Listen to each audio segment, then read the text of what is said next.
नमस्कार किसान भाइयों, स्वागत है आपका अपने YouTube चैनल देश की जान हमारे किसान चैनल पर।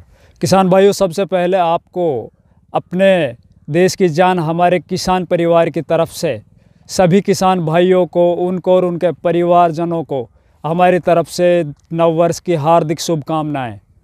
किसान भाइयों, ये वीडियो आज 2021 का पहला वीडियो अपलोड होगा और एक बहुत ही क्रिटिकल समस्या के ऊपर, एक बहुत ही जटिल समस्या के ऊपर ये वीडियो है। क्योंकि अभी आलू की फसल है वो सेकेंडरी स्टेज में चल रही है, कहीं कहीं थर्ड स्टेज पर पहुंच चुकी है। और अभी जो सबसे ज़बरदस्त समस्या जो आलू फसल में आने वाली है या आ चुकी है, क्योंकि हमारे पास लगातार कमेंट्स आ रहे हैं कि आलू में अभी झुलसा की समस्या आ रही है। तो अभी जो स्टेज है वो लेट ब्लाइट की आएगी, पछेती झुलसा की। तो इसी के ऊपर आज हम आप लोगों को एक संपूर्ण जानकारी देंगे, ये क्यों आती है और इसको अपन किस तरह रोक सकते हैं।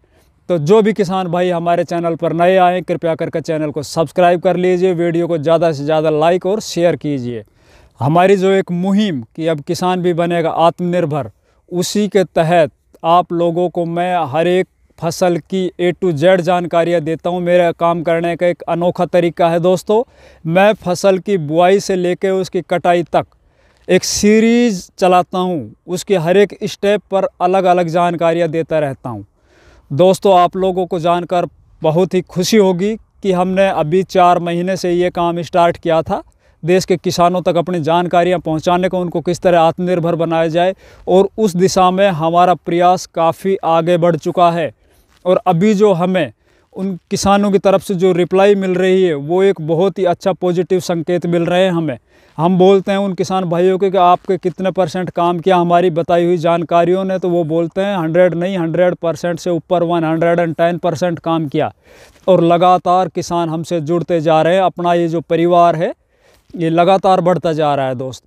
तो किसान भाइयों, आप लोग सभी एकजुट हो जाओ और इस देश के किसान को किस तरह से इस कर्ज के दलदल से निकाला जाए, उस दिशा में आप सभी इस परिवार को एक परिवार की तरह समझते हुए आगे बढ़ाओ और आपस में अपनी जानकारियों को आदान प्रदान कीजिए। तो अभी अपन बात करते हैं, आज हम आलू फसल के ऊपर जो लेट ब्लाइट आती है, पछेती झुलसा, ये किस कारण से आती है। देखिए, ये एक प्लॉट है, ये ऑर्गेनिक प्लॉट है, एक सेठ जी का प्लॉट है। ये उसने अपने घर यूज़ के लिए, अपने रिश्तेदारों के लिए उसने ऑर्गेनिक आलू लगाए थे ये। और इसका एक वीडियो पहले भी मैंने बना चुका हूँ। उस टाइम पे एकदम हरा भरा था, तो आज मैं यहाँ से निकल के जा रहा था तो मैंने देखा इसमें बिल्कुल ये आलू झुलसे से ख़त्म हो चुका। तो अभी मैं आप लोगों को बता रहा हूँ दोस्तों कि आलू फसल में सबसे जो घातक बीमारी है वो यही है। सबसे ज़्यादा अगर नुकसान होता है तो ब्लाइट से ही होता है, चाहे वो अर्ली ब्लाइट हो चाहे वो लेट ब्लाइट हो। तो अभी समय लेट ब्लाइट का चल रहा है। अर्ली ब्लाइट पे मैंने पीछे एक वीडियो बना रखा है दोस्तों, आप देख सकते हो चैनल पर जाकर। अभी मैं आप लोगों को बताऊंगा कि लेट ब्लाइट का कारण क्या होता है। देखिए, अर्ली ब्लाइट और लेट ब्लाइट, जो भी ये ब्लाइट आती है, जो भी झुलसा आता है, वो अधिकतर उन स्थानों पर आता है जहाँ पर लगातार आलू की फसल ली जाती है। जहाँ पर लगातार आलू की फसल ली जाती है उन जगहों पर ये आता है। उन खेतों में ये ज़्यादातर दिखाई देता है, नए खेतों में ये उनके मुकाबले कुछ कम दिखाई देता है। इसका कारण होता है कि एक इनमें वायरस पनपता है नीचे ज़मीन में, जो अपने अब आलू लगा रखे हैं इसी में मिट्टी में वो वायरस रह जाएगा। जब अपन आलू को उखाड़ लेंगे और अगले साल जब अपन लगाएंगे तो वो एक्टिव हो जाएगा। तो सबसे पहले तो आप जब फसल लगाओ तो आप अपनी खेत को ट्रीट कर लीजिए, उस खेत का उपचार कर लीजिए। वो ट्राइकोडर्मा और सूडोमोनास से उसको अपन ट्रीट कर सकते हैं। खेत जब आखिरी जुताई करते हैं तो उस टाइम पे जैविक पद्धति बता रहा हूँ मैं आप लोगों को, ट्राइकोडर्मा या सूडोमोनास लेकर और गोबर की खाद में उसको मिला के यूँ फेंक के पूरे खेत में और उसमें जोत के पाटा लगा दो, तो वो जो नीचे जो वायरस है, जो फंगस के जो वायरस है, वो अंदर ख़त्म हो जाएंगे। दूसरी बात कि आप जब आलू के बीज को लगाओ तो उसको उपचारित कर लीजिए। आप उसको कार्बेंडिज्म मैनकोजेब या मेटलैक्सिल मैनकोजेब, इनसे आप उनको उपचारित करके तभी आलू को लगाइए। तीसरी बात, आप काट कर आलू को मत लगाइए। अधिकतर मैंने देखा है कि जिन खेतों में काट कर आलू को लगाया था वहाँ पे ये समस्या ज़्यादा है, बजाय जहाँ पे पूरे आलू लगाए गए थे। तो दोस्तों, अभी ये समस्या बहुत तेज़ी से बढ़ रही है और जिस खेत में एक दो पौधे में ये समस्या चालू हो जाती है तो समझ लीजिए 1 सप्ताह में वो अधिकतर पूरे खेत को घेर लेती है और बहुत तेज़ी से फैलती है। ये हवा से फैलती है, ये फंगस होता है। और ये ज़्यादातर जब मौसम में नमी हो, धुंध आ रही हो या हल्की बारिश हो जाओ, फिर ऊपर से ज़बरदस्त ओस पड़ो, तो ये समझ लीजिए उस टाइम पे ये बहुत तेज़ी से प्रसार करती है एक पौधे से दूसरे पौधे में। और आज एक पत्ते में दिखाई दी, शायद आपको कल तक वो पूरे पौधे में दिखाई दे जाए। तो सबसे पहले आप ध्यान दीजिए कि आप अपनी फसल को सुबह शाम दोनों टाइम उसका आप निरीक्षण कीजिए कि कहीं पे कोई प्रॉब्लम तो नहीं आ रही, किन्हीं पौधों में कहीं ये ब्लाइट स्टार्ट तो नहीं हो गई है।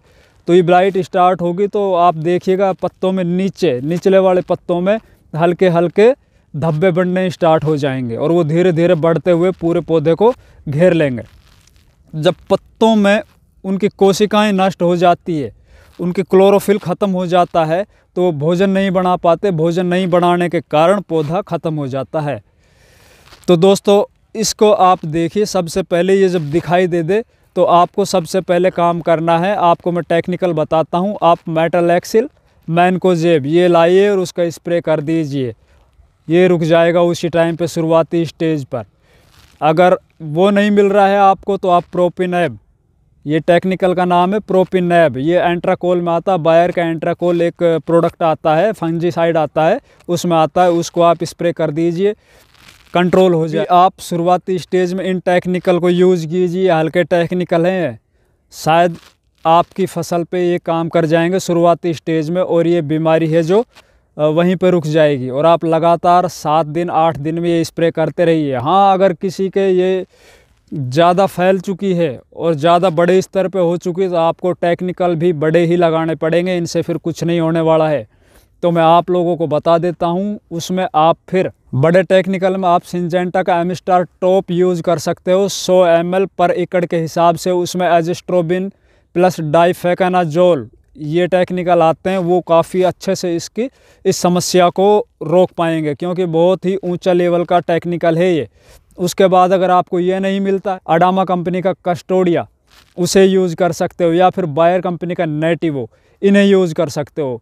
ये तीनों बड़े टेक्निकल हैं, ये 100% इस बीमारी का इलाज कर देंगे। तो दोस्तों समय रहते अपने खेत में जाइए, उनको देखिए क्या समस्या। अगर आपको समस्या लगती है तो तुरंत बिल्कुल उसी टाइम आप स्प्रे कर दीजिए, आपकी ये समस्या रुक जाएगी। अन्यथा जैसा ये प्लॉट है उसी तरह से आपका प्लॉट हो जाएगा। धन्यवाद दोस्तों। हमारी जानकारी अच्छी लगे दोस्तों तो वीडियो को लाइक, शेयर और चैनल को सब्सक्राइब कीजिए। धन्यवाद।